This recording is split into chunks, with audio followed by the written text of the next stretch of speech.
Hello and welcome to this short overview video of Step 2, Reflect, from the Getting Organised with Grace series.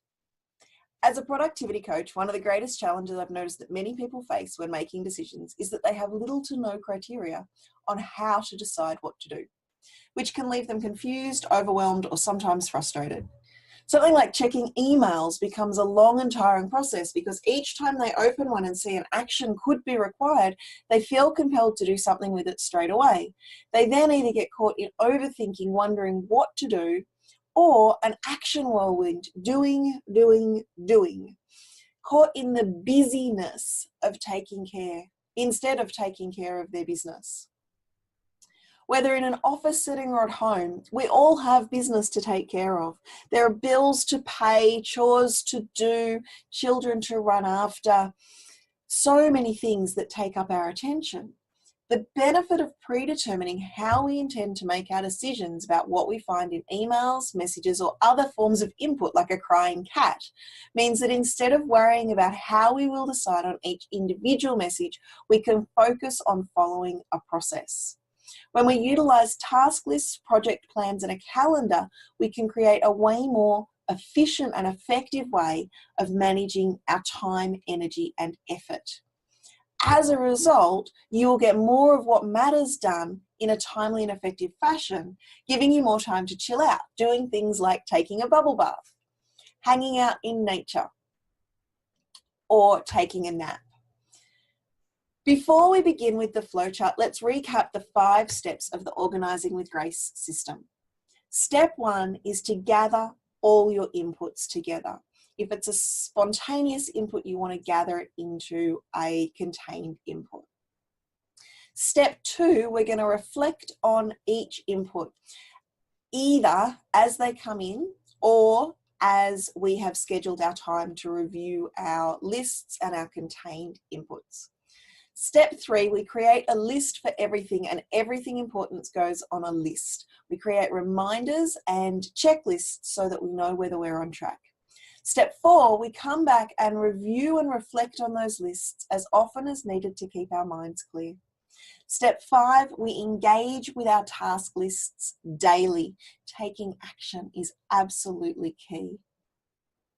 Let's now take a few moments together to Let's now take a few moments together to review the Reflect flowchart.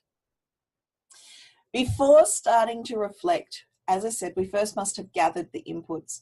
To briefly recap, there are 2 kinds of inputs. Spontaneous inputs include things such as random thoughts or conversations.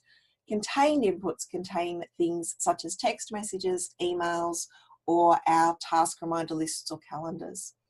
Irrespective of the input type, we always start the flowchart in the same place, at input. It doesn't matter whether we're reflecting on a contained input or a spontaneous input, we always start with the same question: is action required? If the answer is no, in front of us we have information-based input. The question to ask ourselves when looking at information-based input is, will it be needed later? If the answer is no, we can delete that input and our reflection on that particular input is complete. If the answer is yes, we need to then file the input. Common filing locations could include things like current projects, future projects, reference materials, and resources. Once an item is filed, we then need to ask ourselves, is an action required?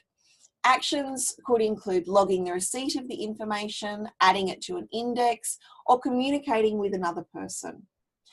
Here we go back up to the same place as if an action was required from the initial input. The first question is, does it need to be done by you? If the answer is no, we delegate.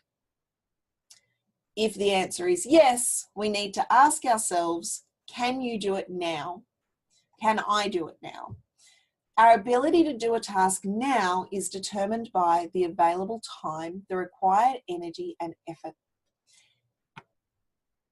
If you have the time, energy and effort are both low, then do it. If either the energy or effort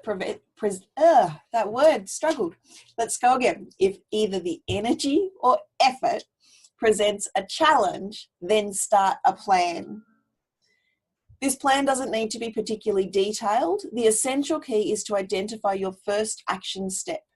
You need to then assess if you can do that step now. If the answer is yes, do it. If you still encounter an energy or effort challenge, it means your first step was too big. If you get stuck in an energy, effort challenges and unable to take action loop because your steps are too big, your first step is going to be to identify who to ask for help. If you have a limiting belief around asking for help, now is your moment to release it and embrace that no one can do this alone and we all need help at some times. If the limitation is not enough time, you need to schedule a reminder to do the task at a better time. Our scheduling includes task lists, project plans, and activities. Coming back, where we've delegated, we've already taken action on a task, or we've filed information and no action was required, we need to check in if follow-up is needed. If no follow-up is needed, then the reflection on this input is completed. If follow-up is required, it is scheduled. Follow-up could include revisiting and reviewing a file. It could include taking an action in the future. It could confirm that somebody else has taken the action that they were delegated. How items are scheduled is covered in more detail in the list for everything section of the Getting Organised with Grace process. When to review these lists is covered in the comeback, and engaging with action is covered in step 5. And there we have it. The input reflection flowchart. I trust that this has been useful. We will continue to dive deeper into this, or you can move on to step 3, depending on what's going to serve you better. If by chance you've come across this video and you're not yet a member of the program, you will find the link for that on the screen now. My name is Amy Taylor. It is my pleasure and privilege to walk beside you as you become even more organised with grace. Have a phenomenal rest of your day.